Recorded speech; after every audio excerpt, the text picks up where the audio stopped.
Was Christ crucified, with a focus on the historicity of the event? Keyword there is historicity.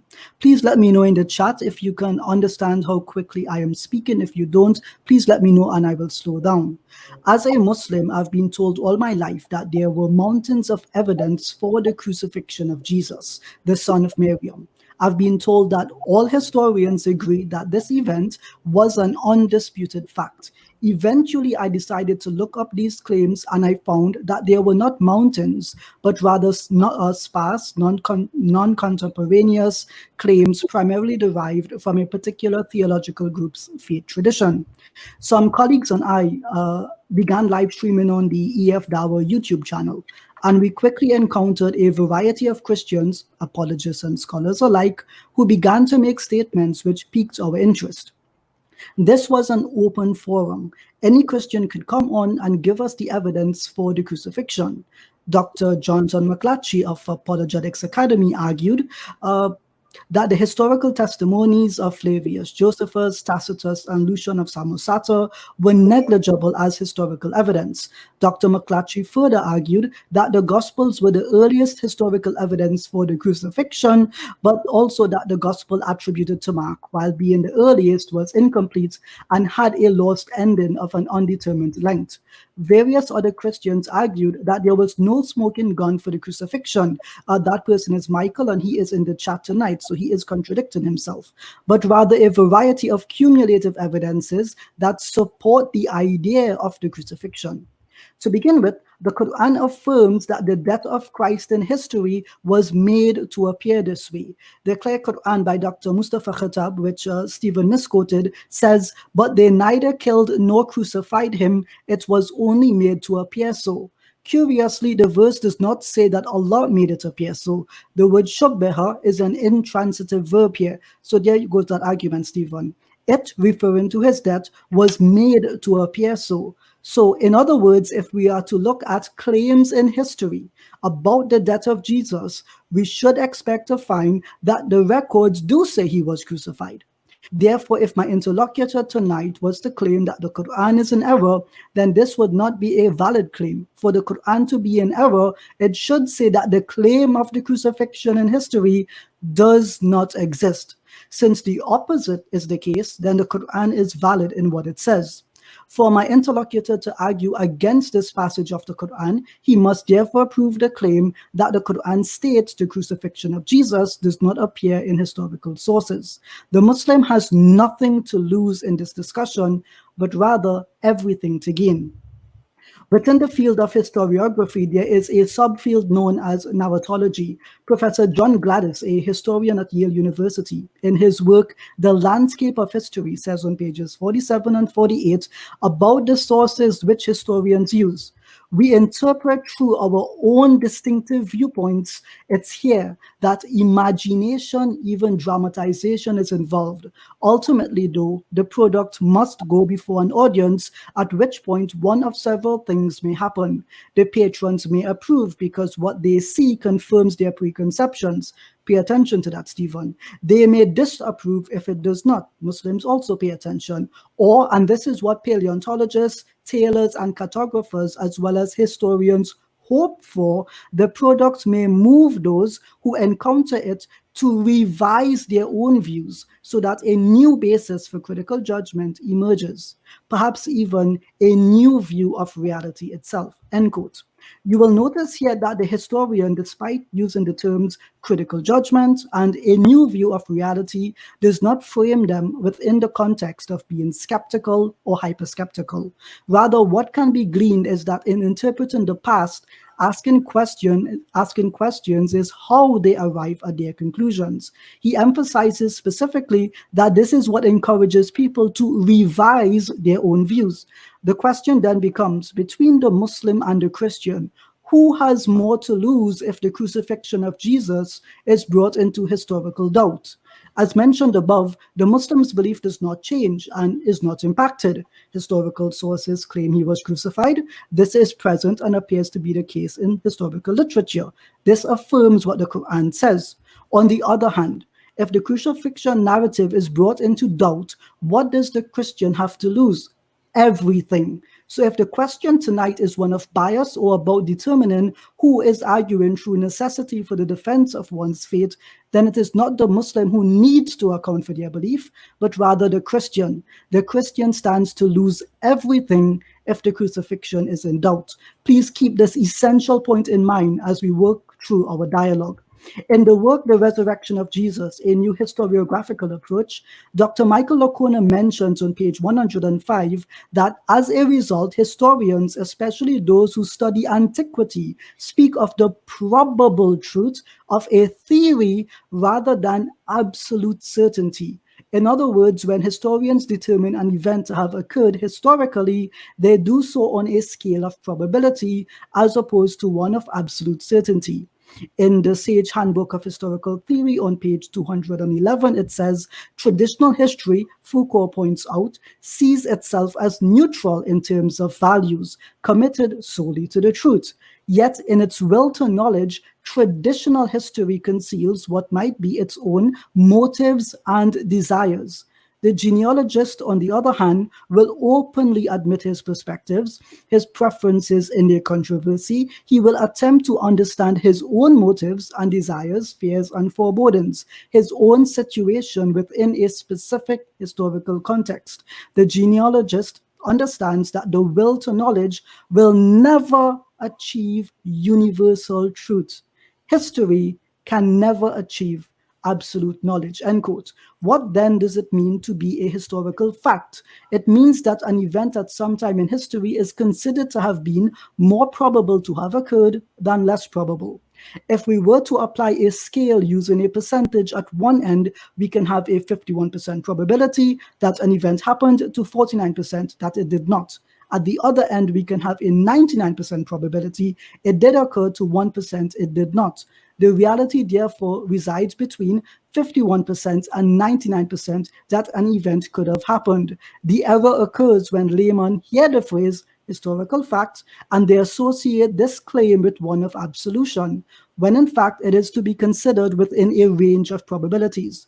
On page 17 of Professor Gladys's work, The Landscape of History, he says historians have always been, in this sense, abstractionists. The literal representation of reality is not their task, end quote. Tonight it may be asked of me, and it was, why do most historians agree that Jesus was crucified? The answer is simple. It's because they are basing their claim on the evidence which has survived, which they then interpret through the historical method and arrive at their conclusion. Professor Gladys further comments on page 41. He says, for historians too start with surviving structures, whether they be archives, artifacts, or even memories. They then deduce the processes that produced them, end quote. They can only start with what has survived.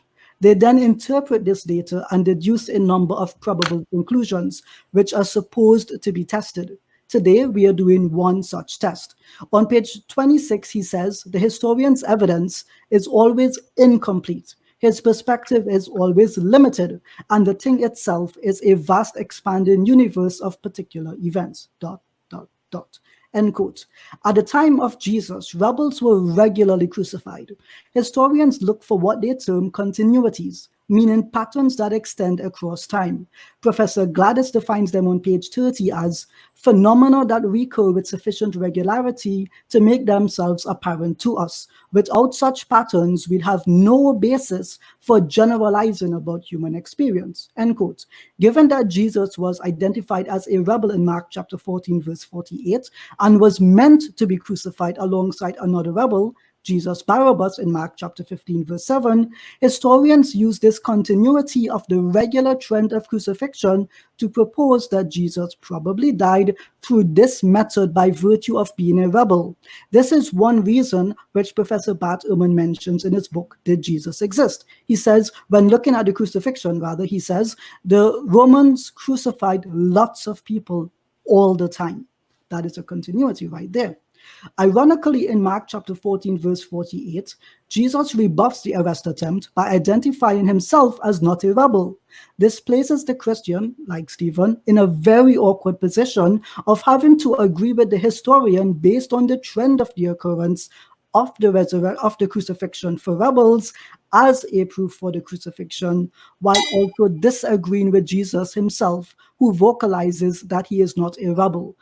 Kenny, does that mean 10 minutes left? Yes, brother. Thank you. The idea then is that historians have decided that Jesus was more likely than less likely to be crucified because the Romans routinely crucified people. The historical method, however, accounts for events which happen outside of the norm of continuities.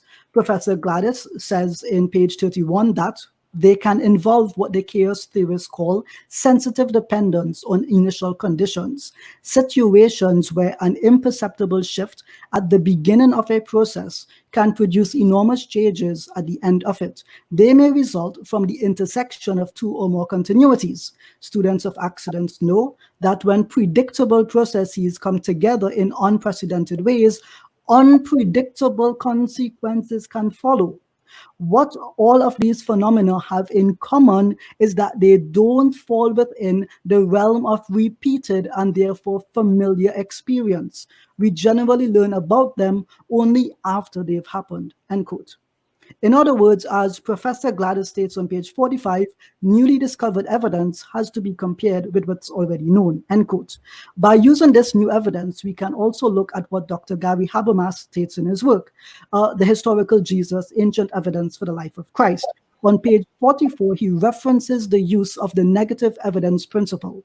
The principle is defined as when all the available evidence used to support the view that P is true is shown to be inadequate. End quote. In sum, if we have new evidence, that is new data, and if this new data allows us to reinterpret the original hypothesis against the current evidences, and if this data impacts the strength of these evidences, then our hypothesis must change. The probability of the hypothesis in our case that Jesus was crucified is allowed not only to be questioned, but more so determined not to be as probable as previously claimed when the new data is taken into consideration.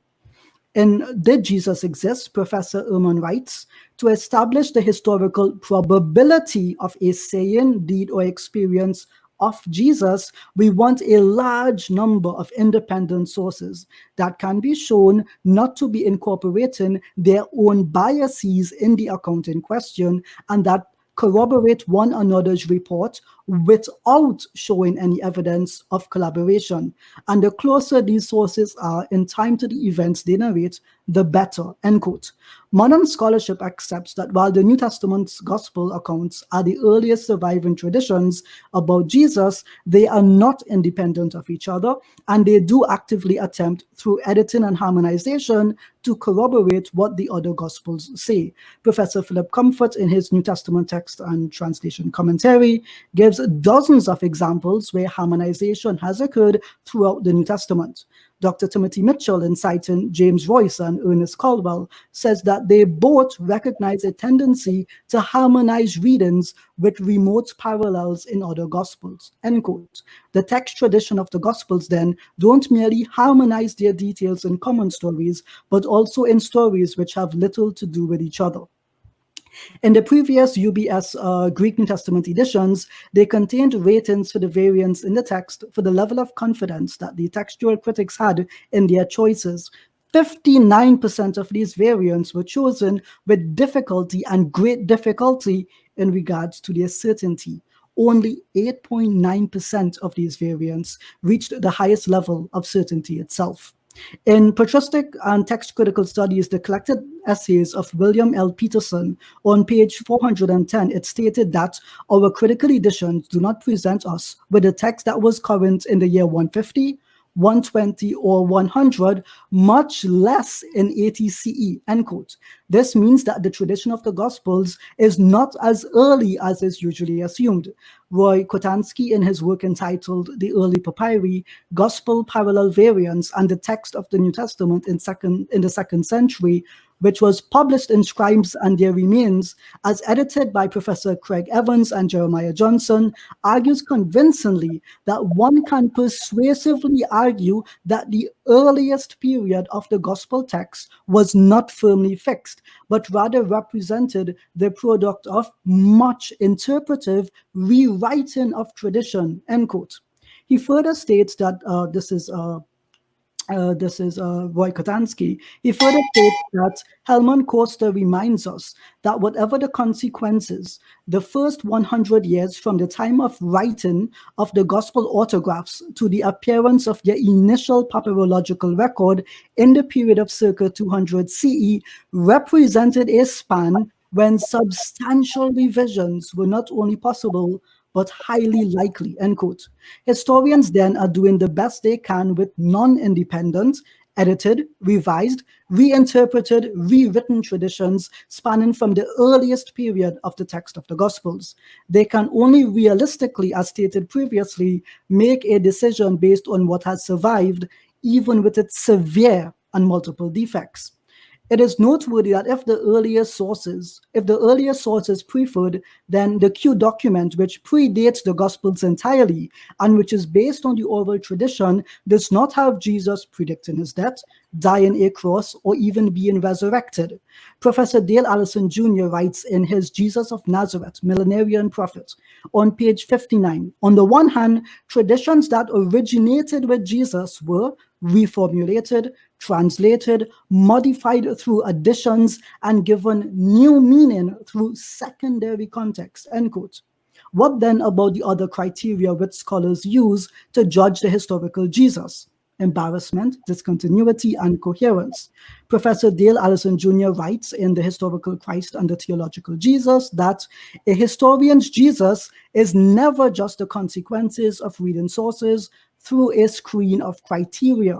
Rather, we conduct our intellectual rituals, that is, invent and or apply our criteria only after we have adopted some firm ideas about Jesus. Our criteria are less routes to our destination than ways of persuading others to end up where we have, end quote. Professor Dale says in the book again, Jesus of Nazareth, he remarks on page 2 that these criteria appeal to common sense, end quote. But he then says, reflection, however, creates more than a little unease. Coherence, for example, is a rather subjective thing. Two things that fit together according to one exegete may seem irreconcilable to another, end quote. On page 3, the issue is not whether we can find tensions, but whether they mean much. Consistency and inconsistency are very much in the eye of the beholder, end quote. And on page 4, the criterion of the similarity, whose implicit notion that the new is good may be the offspring of the modern idea of progress, is no less troublesome than the criterion of consistency. As others have remarked, it can at best tell us what was distinctive, not what was characteristic of Jesus, end quote. He then says, all too often, however, this similarity has been misused as a means of separating the authentic from the inauthentic. That is, a way of eliminating items from the corpus of authentic materials, end quote. He says on page 5, beyond this, the objection of Morna Hooker, first raised 3 decades ago, this book was written in 1998, has never been successfully answered. We just do not know enough about first century Judaism or early Christianity to make the criterion very reliable, end quote. Finally, he says on page 6, whether or not one shares my misgivings about the similarity, coherence, and embarrassment, it is certain that they and other criteria have not led us into the promised land of scholarly consensus. If our tools were designated to overcome subjectivity and bring order to our discipline, then they have failed, end quote. And on page 7, apparently we must reconcile ourselves to the unhappy fact that our methods are defective and may often mislead us, end quote. As for the method I'm employing tonight, I am not making a new claim or a different one. Rather, I'm saying that it makes sense why the historians arrived at the conclusion they did, and I affirm that, as they say, these evidences have severe problems and issues which devalue the probability that the crucifixion occurred. In this sense, I have adopted, as Dr. Locona defines, methodical neutrality. In this method, I have looked at the claims and evidences that those who affirm the view that Jesus was crucified and found them to be applicable to the negative evidence principle, as stated by Dr. Habermas. My interlocutor tonight presumes the Gospels are true and its message reliable, and so he has adopted methodical credulity, which bears the burden of proof. I am not offering a new hypothesis, but rather examining the current one on its own merits as advocated by those who accept it as true. That the gospel versions of events are the only narratives to survive do not necessitate that they are the best versions of what actually happened, or that they are the only narratives to have existed at all. Thank you.